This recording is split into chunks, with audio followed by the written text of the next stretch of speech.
একটা ছোট গ্রামে রহিম নামে এক গরিব কৃষক থাকত। সে খুব কষ্ট করে প্রতিদিন বাজারে ফল বিক্রি করত। এই ফল বিক্রি করেই সে তার সংসার চালাত এবং তার স্ত্রীর সাথে কোনো রকমে দিন কাটাত। আমি পড়ে গেলাম, আমার সব ফল তো মাটিতে পড়ে গেল। হায় হায়, আমার সব ফল নষ্ট হয়ে গেল। এখন আমি কি করব? সব ফল নষ্ট হয়ে যাওয়ায় রহিম খুব দুঃখ নিয়ে খালি হাতে বাড়ি ফিরে গেল। কি হয়েছে?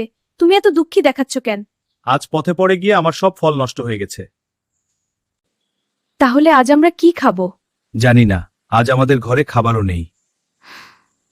না, এভাবে আর চলবে না। আমাকে কিছু একটা করতে হবে। আমি যতদিন কিছু করতে না পারবো ততদিন ঘরে ফিরব না। এই কথা বলে রহিম সাহস করে জঙ্গলের দিকে রওনা দিল। পরের অংশ দেখতে এখনই স্টোরি টুনস বাংলা চ্যানেলটি লাইক, কমেন্ট আর সাবস্ক্রাইব করুন।